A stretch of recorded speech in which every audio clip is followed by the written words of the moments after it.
हम मानव की चौथी बॉडी यानी कि कॉजल बॉडी के बारे में जानेंगे, जिसे हायर मेंटल बॉडी भी कहा जाता है। ये हमारा ट्रू होम है। जैसे माँ अपने गर्भ में शिशु के शरीर का समुचित विकास करती है, ठीक वैसे ही मदर नेचर भी आत्मा को सीधे पृथ्वी पर नहीं लाती। पहले ग्रुप सोल्स के रूप में उसकी फिजिकल, एस्ट्रल और लोअर मेंटल बॉडी का विकास करती है और इसके बाद एनिमल इंडिविजुअल सोल के रूप में, पेट एनिमल्स के रूप में इंसानों के पास रहकर उसके इमोशंस की अभिव्यक्ति और मेंटल बॉडी को विकसित करने में मदद करती है। जब समुचित विकास हो जाता है तब ईश्वर की श्वेत किरण उस पर उतरकर कॉजल बॉडी का निर्माण करती है। निचले सभी किंगडम्स के अनुभवों का समावेश होता है। यह इवोल्यूशन लंबे समय तक युगों में तैयार किया जाता है ताकि दिव्य आत्मा के निवास के लिए एक उपयुक्त स्थान बन जाए। इसी में मोनाड अपना जीवन भी उंडेल देता है। ये कॉजल बॉडी स्पिरिट और सोल दोनों के संयोजन से मिलकर बनती है। स्पिरिट का अर्थ है स्पार्क ऑफ गॉड, क्योंकि ईश्वर की श्वेत किरण इसमें सम्मिलित है और आत्मा यानी कि मोनाड का भी जीवन इसमें समाविष्ट है। ये एक अमर इकाई है जो एक जन्म से दूसरे जन्म तक जाता है, यानी कि कितने भी पर्सनालिटी जन्म ले, कॉजल बॉडी हमेशा वही रहती है। यानी कि कॉजल बॉडी मानव के पहले जन्म से लेकर उसके पृथ्वी के अंतिम जन्म तक एक ही रहती है। इसे कॉजल बॉडी इसलिए कहा जाता है क्योंकि इसमें सारे कारण यानी कि कॉजेज मौजूद है जो पर्सनालिटी में इफेक्ट के रूप में प्रकट होते हैं, क्योंकि सारे जन्मों की स्मृतियां यानी कर्म इसमें संग्रहित होते हैं। इसीलिए इसे कुछ लोग कर्म शरीर भी कहते हैं। हमारी मेंटल बॉडी 7 सब प्लेन से मिलकर बनी है।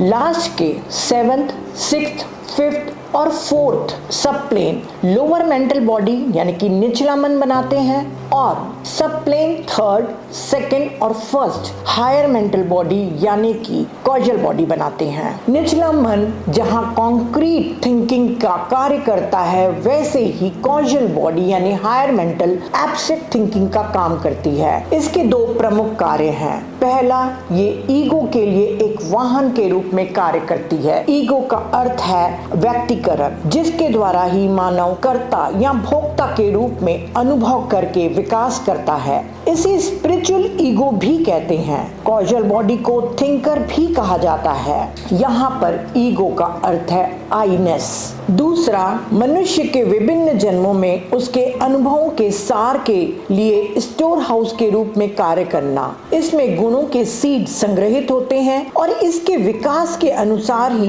पर्सनालिटी की फिजिकल, एस्ट्रल और मेंटल बॉडी बनती है। इस थिंकर में वे सभी शक्तियां हैं जिन्हें मन की स्मृति, इंट्यूशन और विल के रूप में जानते हैं। प्रारंभ में ये कॉजल बॉडी मात्र रंगहीन अंडाकार बबल के रूप में होती है, बिल्कुल स्पष्ट, साफ। इसमें हायर मेंटल बॉडी का मैटर होता है पर कोई गतिविधि नहीं होती। जैसे जैसे जन्म के द्वारा अनुभव संग्रहित होते जाते हैं, इसमें आभा दिखनी शुरू हो जाती है। ये एक ऐसा रजिस्टर है जो हमारे सारी प्रगति के रिकॉर्ड्स रखता है जहां पर अभी हम हैं। पर्सनालिटी द्वारा जो भी अनुभव किया जाता है उसे वो संग्रहित करता है, व्यवस्थित करता है और विभेद करता है कि क्या अच्छा है और क्या बुरा है। यहाँ शुद्ध बुद्धि, स्ट्रॉन्ग और क्लियर विजन होता है जो सही गलत, नित्य अनित्य का भेद बताता है। यह कॉजल बॉडी रचनात्मक आवरण है, यानी प्रतिभा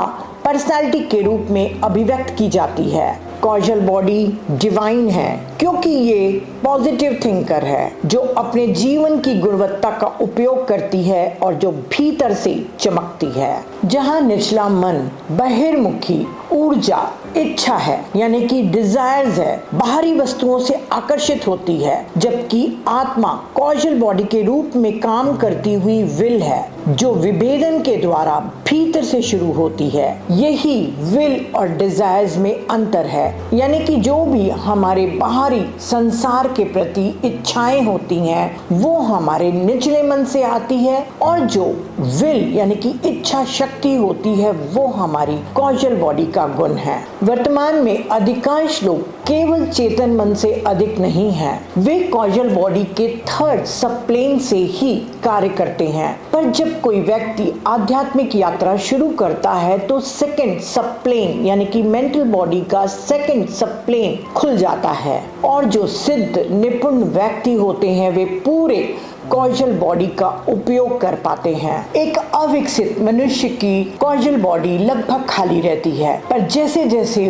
उसमें गुणों का विकास होते जाता है उसकी कॉजल बॉडी का आकार भी बढ़ता है और उसकी चमक भी बढ़ते जाती है। और जैसे जैसे कॉजल बॉडी का आकार और ऑरा चमक बढ़ते जाती है उसका मन कॉजल बॉडी का प्रतिबिंब बन जाता है, क्योंकि तब पर्सनालिटी अपने हायर सेल्फ के संकेतों का पालन करना सीख जाती है और एक आदर्श और एक व्यवस्थित जीवन जीती है। वो इंद्रिय सुख और बाहरी प्रलोभन से आकर्षित नहीं होती। अरहत की कॉजल बॉडी पूर्ण और बहुत चमकदार होती है। वो भौतिक शरीर से कई गुना बड़ी होती है। उसकी शानदार सुंदरता के बारे में वर्णन करना नामुमकिन है, क्योंकि रंगों के प्रकार और चमक शब्दों में नहीं बताए जा सकते, क्योंकि पृथ्वी पर ऐसे रंग और ऐसे भव्य प्रकाश है ही नहीं। कॉजल बॉडी का जीवन में कार्य एब्स्ट्रैक्ट थिंकिंग का है।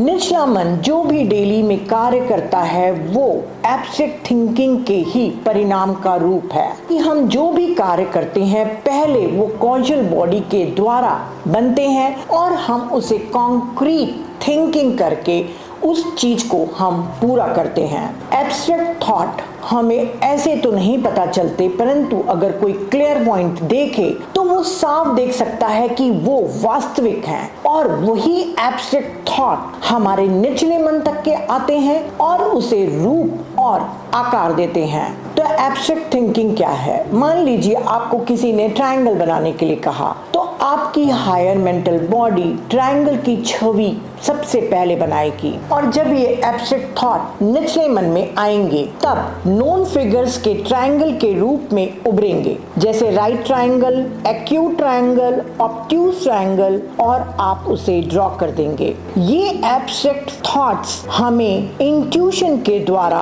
प्राप्त होते हैं। एब्स्ट्रैक्ट थिंकिंग का उपयोग जीवन के हर पहलू में किया जाता है और जो लोग चेस खेलते हैं वो इसका बखूबी उपयोग करते हैं। इस तरह हम समझ सकते हैं कि कॉजल बॉडी के विकास के अनुसार ही निचला मन की क्षमता और आकार निर्धारित होती है। इसके डेवलपमेंट के लिए हमें सबसे ज्यादा सचेत रहना चाहिए। इसे विज्ञान में कोश भी कहा जाता है। जिनकी कॉजल बॉडी बहुत विकसित हो जाती है पर वे आध्यात्मिक नहीं है तो वे साइंटिस्ट या बहुत बड़े रचनाकार बन सकते हैं। अब हम इसके डेवलपमेंट के बारे में बात करेंगे। कॉजल बॉडी का विकास बहुत ही धीमा होता है। एक ही जन्म में इसे विकसित नहीं किया जा सकता, पर इसे कोई भी दूषित भी नहीं कर सकता। चाहे व्यक्ति जन्म जन्मांतर तक बुरे कार्य करते रहे तब भी ये दूषित नहीं होता, पर व्यक्ति को बुराई छोड़ने में बहुत अधिक समय लग सकता है। व्यक्ति में बुरे गुण का अस्तित्व का अर्थ है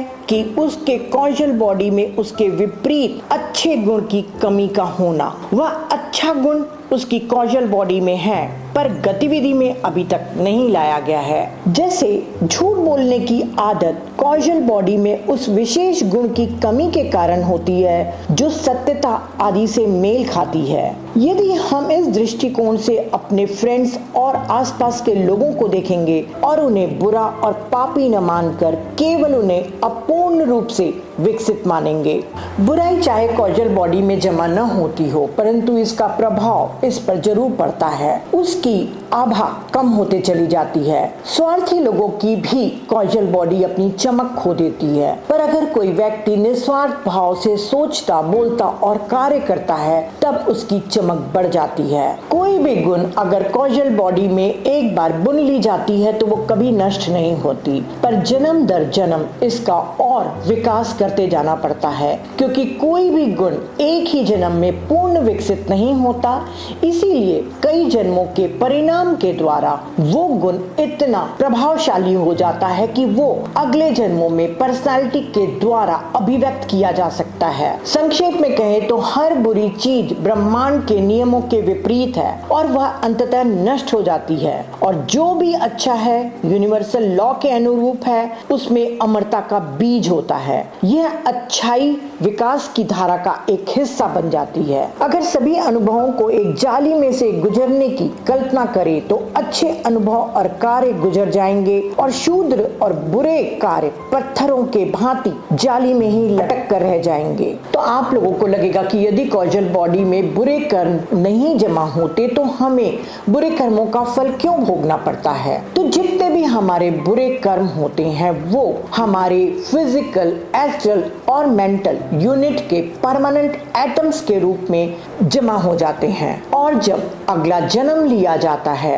तब ये परमानेंट एटम्स अपने समयानुसार फल को प्रकट करते हैं, जो हमें बीमारी, विपत्ति या किसी चैलेंज के रूप में दिखाई देते हैं। जबकि अच्छे कर्मों का दोहरा परिणाम होता है। पहला तो पर्सनालिटी उस अच्छे कर्मों का परिणाम भोगता है, और साथ ही इस अच्छे कर्मों का सार उसकी कॉजल बॉडी की चमक को बढ़ाता है। ये अच्छे कर्म और अच्छे गुण मनुष्य के कॉजल बॉडी में भविष्य के लिए भी बरकरार रहते हैं। इसीलिए पूरे जीवन काल में अपने अच्छे और बुरे कर्मों के प्रति हमें पूरे समय सचेत रहना चाहिए और अच्छे गुणों का विकास करते जाना चाहिए। इसको विकसित करने का दूसरा उपाय मेडिटेशन है। जब मेडिटेशन के दौरान हमारा मन शांत हो जाता है तो लोअर मेंटल और हायर मेंटल के बीच अंतःकरणा विकसित होते जाती है, जिसके द्वारा इंट्यूशन मन द्वारा ग्रहण किया जाता है, यानी कि उच्च मन की आवाज लोअर माइंड सुन पाता है।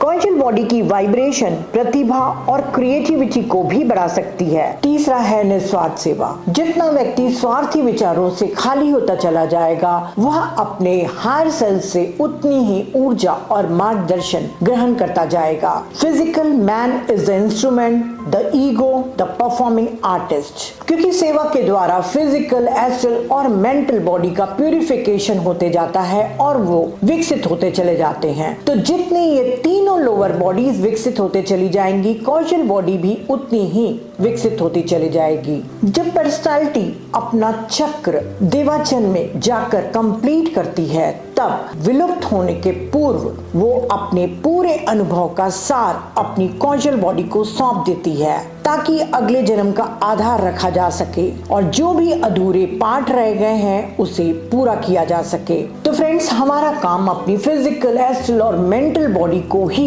विकसित और शुद्धिकरण करते जाना है, ताकि हमारे इस जन्म और अगले जन्म की प्रगति सुनिश्चित हो सके। अगली कड़ी में हम जानेंगे कि बुद्धिक कॉन्शियसनेस क्या है और ये सांसारिक और आध्यात्मिक दोनों ही जीवन के लिए क्यों महत्वपूर्ण है। Thank you.